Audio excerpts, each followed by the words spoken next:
호메로스, 눈먼 노인이 인류에게 남긴 불멸의 이야기. 눈이 멀었는데도 그 누구보다 멀리 봤던 사람이 있었습니다.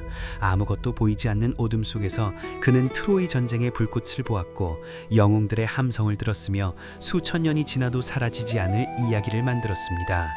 그로부터 2800년이 지난 지금 우리가 보는 영화 속 영웅서사, 게임 속 대서사시, 소설 속 긴 여정, 이것들의 원조가 바로 이 눈먼 노인 한 명에게서 시작됐다면 믿으시겠어요?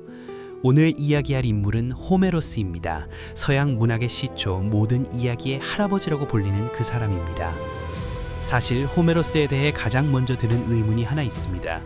이 사람 정말 실존했나요? 실제로 학계에서는 이걸 호메릭 문제라고 부르면서 고대부터 오늘날까지 논쟁 중입니다. 어떤 학자들은 일리아스와 오디세이아가 한 사람의 작품이 아니라 수백 년에 걸쳐 여러 사람이 만들어낸 구전 문학의 집합체라고 주장하기도 하죠. 하지만 고대 그리스 사람들에게 호메로스는 그냥 시인 그 자체였습니다. 그냥 시인이 아니라 더 포에트, 대문자로 시작하는 딱 하나뿐인 시인이요. 플라톤은 호메로스가 그리스를 가르쳤다고 했고 알렉산드로스 대왕은 전쟁터에서도 그의 작품을 베개 밑에 넣고 잤다고 전해집니다. 그가 실제 한 명이었든 여러 사람이 합쳐진 이름이었든 그 이름이 만들어낸 작품의 파급력만큼은 역사상 누구도 부정할 수 없습니다. 전해지는 이야기에 따르면 호메로스는 기원전 8세기경 소아시아, 지금의 터키 서부 해방지방인 이오니아 출신의 방랑 시인이었습니다. 그는 눈이 멀었습니다. 나면서부터였는지 살면서 잃었는지는 정확하지 않아요. 하지만 그는 리라, 지금의 하프 비슷한 악기를 튕기며 이 도시 저 도시를 떠돌아다니면서 이야기를 들려줬습니다.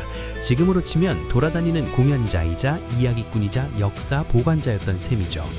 그 시절에는 문자로 기록된 책이 거의 없었어요. 역사는 사람 입에서 입으로 전해졌습니다. 그래서 호메로스 같은 이야기꾼들은 지금 우리가 상상하는 것보다 훨씬 중요한 존재였습니다. 그들이 기억하고 노래해야 과거가 살아남을 수 있었으니까요. 자, 이제 작품 이야기 해볼게요. 먼저 일리아스입니다. 이 작품은 트로이 전쟁, 정확히는 그 전쟁의 마지막 해를 다루는데요. 핵심은 딱 하나입니다. 그리스 최고의 전사 아킬레우스의 분노입니다.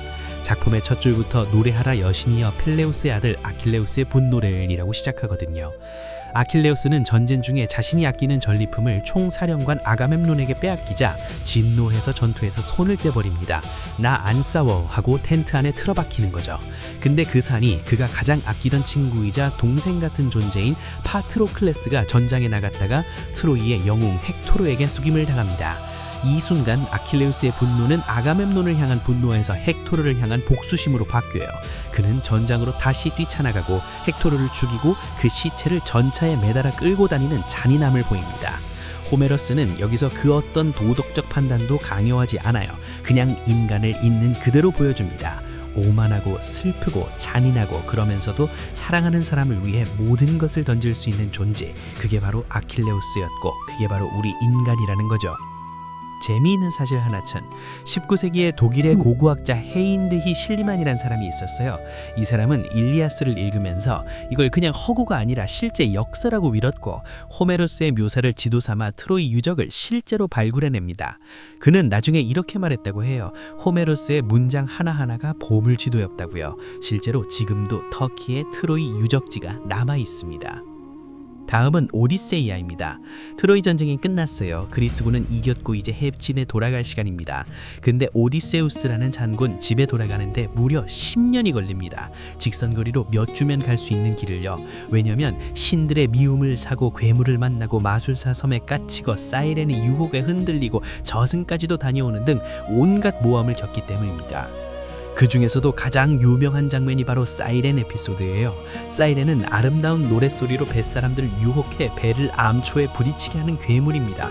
오디세우스는 이 노래를 직접 듣고 싶었지만 자신이 유혹에 넘어갈 것도 알았어요. 그래서 어떻게 했냐면 선원들 귀를 밀랍으로 막고 자기 자신은 돛대에 묶으라고 명령합니다. 내가 아무리 풀어달라고 해도 절대 풀어주지 말라는 말과 함께요. 이 장면은 지금도 심리학이나 철학에서 자기 통제의 상징으로 자주 인용됩니다. 유혹이 올 것을 알면서도 스스로를 미리 묶어두는 행동, 인간 이성의 가장 현명한 모습을 하나를 호메로스는 기원전 8세기에 이미 포착해낸 거예요. 근데요, 잠깐 여기서 한 가지 짚고 넘어가야 할 게 있습니다. 일리아스는 15,000행이 넘고 오디세이아는 12,000행이 넘습니다. 이 엄청난 분량을 문자가 제대로 보급되기 전 시대에 눈도 안 보이는 사람이 어떻게 기억했을까요? 비밀은 윤율에 있었습니다. 호메로스는 육각형 운이라는 정교한 윤율 패턴을 사용했어요. 리듬이 있으면 기억이 훨씬 쉬워지는 거니까요. 노래 가사를 왜 그냥 말보다 잘 외우는지 생각해 보시면 이해가 되시죠? 거기다 그는 장식 형용사라는 기법을 썼습니다. 발빠른 아킬레우스, 세력의 장미룻빛 손가락, 지혜로운 오디세우스처럼 특정 인물이나 사물에 항상 같은 수식어를 붙이는 거예요. 이게 단순한 문학 스타일이 아니라 구비 문학에서 기억을 돕기 위한 고도의 기술이었다는 게 현대학자들의 분석입니다. 그는 기억을 소리의 사슬로 묶었습니다. 그리고 그 사슬이 수천 년이 지나도 지금까지 끊어지지 않고 있는 거죠. 왜 2800년 전 이야기를 지금 우리가 알아야 할까요? 단테의 신곡에는 호메로스가 직접 등장합니다. 밀턴의 신랑연합, 괴테의 파우스트, 제임스 조이스의 율리시스, 제목보다 오디세우스의 라틴 이름이죠. 모두 호메로스에서 나온 거예요. 마블 히어로들의 영웅적 혈함과 성장, 반지의 제왕의 긴 귀환 여정, 스타워즈의 용사와 조력자의 구도, 구조를 파고 들어가면 다 호메로스가 나옵니다.